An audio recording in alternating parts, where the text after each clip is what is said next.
If you're new to the world of crypto, I'm gonna say it's pretty complicated. Just 7 months ago, I set up my very first MetaMask wallet and then deposited some Ethereum. Contrast that to today, I'm actually writing smart contracts, but back then I knew absolutely nothing about how many scams there were out there. In fact, I lost a decent amount of money, probably somewhere around $5,000, due to certain scams that I fell prey to. The cool thing about the blockchain is that the information is available to everyone. So technically I could even share the transactions with you where I lost the money. Welcome to Whiteboard Crypto, the #1 YouTube channel for crypto education, and here we explain topics of the cryptocurrency world using analogies, stories, and examples so that you can easily understand them. In this video, we're going to explain some of the most common crypto scams, including one that's so new you probably haven't even heard of it yet, and of course, how to avoid them. So let's dig into the top 10 worst scams inside the World Wide Web 3 that you might encounter. Number 1.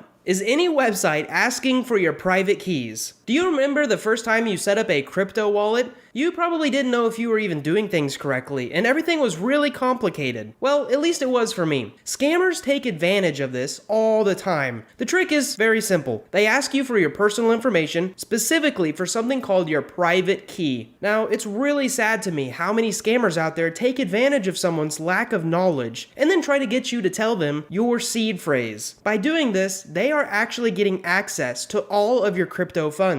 Some of these scammers might say things like, hey, I want to send you some money, what's your key? Or even something like, hey, you just won one whole Ethereum, tell us your seed phrase so we can deposit the funds in your account. They'll try every trick possible to fool newbies into giving them access to their funds. When it comes to crypto, you actually get two keys, a private key that you should never ever share, and a public key that is kind of like your email address. This one, you intentionally share. Many people confuse these, which leads them to getting scammed. You can learn more about both of these by watching our video on asymmetric encryption, which is a complicated topic that we break down so simple your grandpa could understand. The next scam we have is number 2, asking to invest for you as a trusted creator. So the second trick is something that you might be used to if you've looked down in the comment sections below of some of my videos, or if you're in any crypto Discord or Telegram servers. Scammers will create a bot that seems official or try to impersonate a project, specifically a team member, and then they will DM you so that they look official. And they do this in hopes of scamming you in some way. One of the most common scams is the way that they ask for $100 and then they'll turn it into $2,000 for you and give it back. They're basically claiming to invest your money for you. Now this happens all the time on my channel. In fact, I even messaged one of these scammers to see how the scam worked. And I want to say it very clearly right now.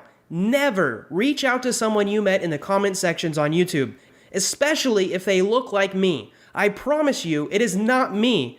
Once you reach out to one of these fake accounts, a scammer will send you a DM moments later, saying that they're a project team member and that they can assist you. They often change their username or their profile picture to impersonate a real team member on Discord or YouTube. For the case of Discord, you can do something really simple. You can check the actual Discord handle and check if it matches the information of the impersonated team member. For example, mine is Practical Psychology #9608. And no one can copy that Discord handle. For YouTube, it could be something as simple as just clicking on the account and seeing that they have 0 subscribers, or no videos uploaded. Remember, no legit project team member will ever give you a WhatsApp telephone number, and we will never ask to invest your money for you. Scam number 3 is burning a percentage of a token or sending it to a dev wallet. Now another scam, well at least it's kind of a scam, is that token developers will implement something that is called a burn feature. They will say every time this token is traded, a portion of the trade is burned forever. So an example of this is that if you were to send 100 tokens to your friend, 5 tokens would be burned forever, or at least sent to an account that nobody has access to. This makes you believe that one day there won't be very many of these tokens out there, and if you buy now and then just hold, the value of your tokens should automatically increase. Well, let me tell you something. If my dog ate something that one day turned his poop orange, that might be the entire day in his whole life where his poop was orange. But just because it's scarce and it only happened once doesn't mean it has value. Nobody's gonna want my dog's orange-colored poop. For it to have value, other people have to want that orange poop for it to have value. Keep this in mind with tokens that have a deflationary feature, especially if that's all that they offer. Scam number 4 is something that I saw actually a few days ago. Here's the setup. Someone contacts you and says something like this. Hey, I live in China and they just made crypto illegal, so I want to get rid of my wallet so I don't get in trouble. Here's my seed phrase. You can donate the money or do whatever you want with it and maybe have some for yourself. Then after that message, they will actually send you a real seed phrase to an actual account with actual money in it. The one that I personally saw had $3,000 worth of Tether. But here's the trick. To get the Tether out, you must first have some Ethereum in the account to pay the gas fee. So if you're kind of smart, you'll think, I'll just send it to my own account. To do that, you have to deposit like $50 of Ethereum so that you can actually transact the money out of the account. Well, it happens to be that the fee to transact a token is like $50, while the fee to send Ethereum is like $10. So you deposit $50 and then immediately the scammer sends the money to their account, profiting $40. When I say immediately, I mean really fast, like within 10 seconds. They have a computer running a program that checks if there's funds in that account and then automatically sends it to their Ethereum account. So there is absolutely no way for you to get the $3,000 out of there. Now the sad part of this is the blockchain is available for everyone to see. So you can literally look at the account on Etherscan and see that 30 people were scammed around $2,800 in total. And if we get enough comments below, maybe I'll explain it in more detail. But in short, if someone gives you their seed phrase and the wallet has money in it, do not deposit money for any reason. Whatever money you deposit in there, consider gone. I'm also going to say, technically, if they were in China and they didn't want to be connected to the account, they wouldn't have to give it to someone. Ethereum accounts don't work like that, and it's just bad logic. Scam number 5 is a smart contract bug. So another trick that scammers use, which you may not even be aware of, is a bug where people can buy a token, but then they can't sell it. Now I know what you're thinking. How is this possible? Well, there are actually 3 ways of doing this. First, when the developers are creating the token, they simply disable the approve function in the ERC20 token contract, basically meaning decentralized exchanges cannot get your approval for putting the token to be sold. The second way is to add a rebase function into the token contract, so at the moment you try to sell the token, you'll lose 99% of it. Third, they could easily write a few lines of code that prevents the token from being sold to a DEX, only bought or supplied. This means a lot of money coming into the project and none is going out, making it a perfect situation for scammers to run away with all their money. Technically, they could make it so when you sold your token, the money you would have received goes to the developers also. Now to sum this up, I'm not saying you should learn how to read smart contract code,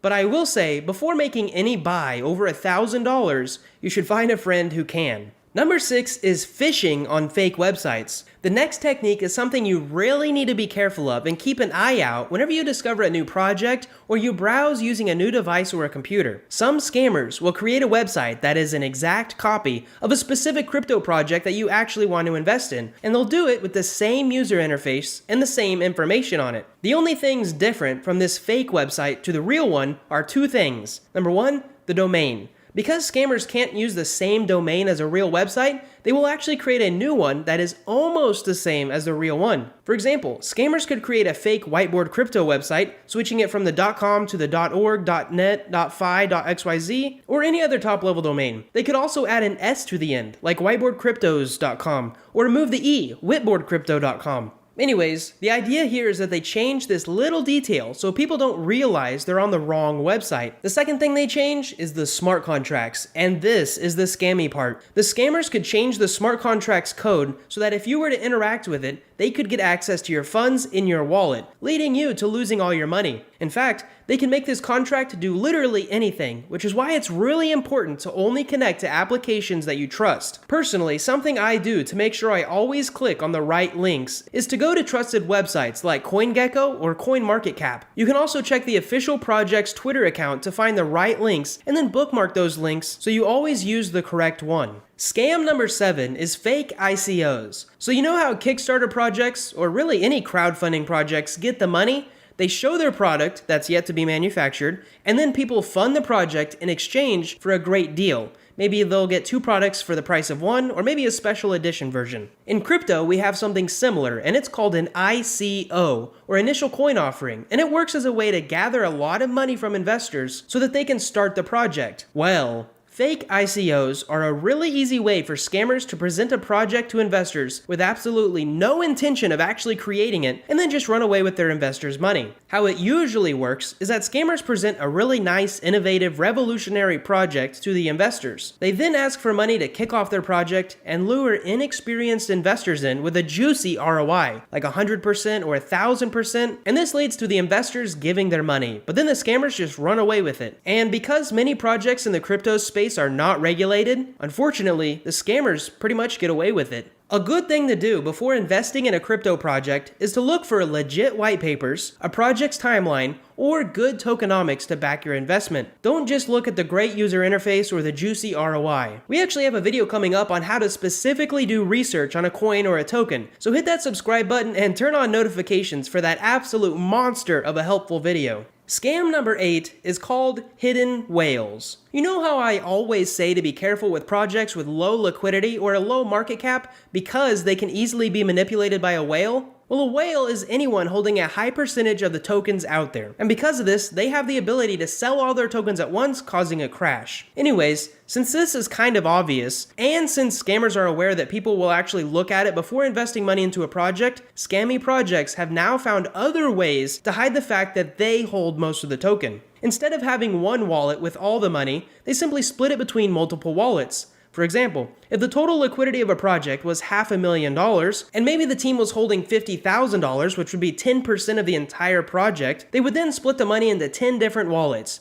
each wallet holding $5,000. This way, they make it look like a safer and legit project. Now, I do want to say here, you can easily check the early transactions of a project's initial tokens, but it is a lot more work required by you. And I've noticed that a lot of projects have started doing this because people won't do any more work other than just look at the token holders page on Etherscan. They'll simply look at it and say that there's no single whale wallets, and then they'll invest. Here's a tip. You can check the blockchain. You can actually spend an hour just looking around and seeing where the early money is going. It's very easy, it's very simple, it just takes some time. Maybe I'll make a video on how to do it later, but I just want you guys to be aware that this stuff actually happens. Again, the simplest way to make sure devs do not hold most of the token is to simply look at the first transactions and where the money originally got distributed. If the first transaction is sent to a lot of multiple addresses, this is not a good sign. Scam number 9 is psychologically making you think that a smaller price is easier to be able to hit a higher price. Now this one is technically not a scam, but it's kind of tricky. When a project launches, the tokenomics are established by the project's team. Developers get to answer the questions: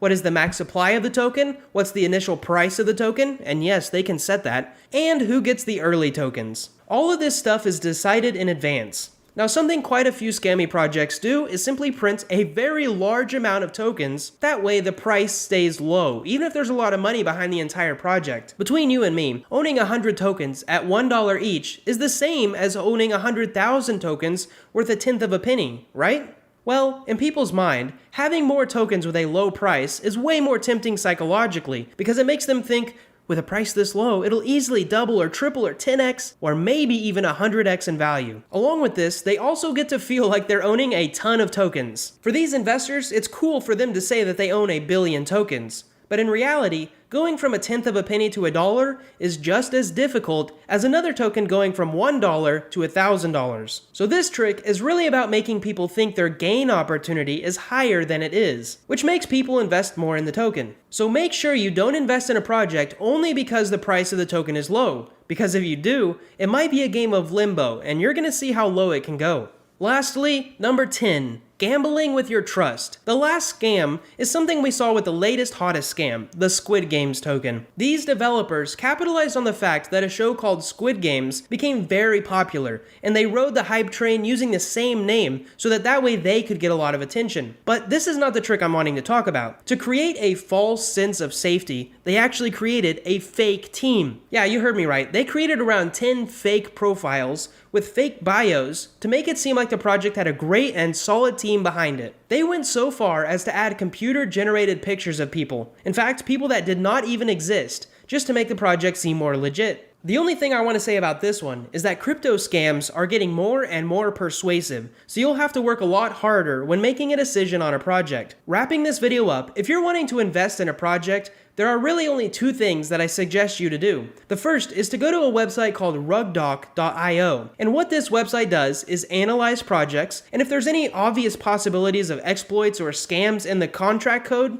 they'll let you know how high of a risk it is to invest in it. I'll put the link to this website in the description. It's very helpful. The other thing I can suggest is that you join our Discord, and our team will actually look at the project for you and point out any obvious risks. Obviously, we can't tell you if it's a good bet or not, but we can tell you if it hits anything on this list or if we find any new bugs. You'll have to sign up to our newsletter to get access to that Discord, and you can find that easily at whiteboardcrypto.com. One more thing I do is research the project a ton before investing. I suggest reading the white papers and the tokenomics, the basics, but there's a few more advanced things I do. I actually created this really cool Ultimate Research PDF, which is a step-by-step guide that shows you exactly how to look into a token, and technically it's only available to Whiteboard Crypto Club members. But I'll be sharing some ideas from it in a future video, so definitely make sure you're subscribed. Anyways, thank you guys so much for watching. We hope you enjoyed this video. We really hope that you learned something. And most of all, we hope to see you in our next video.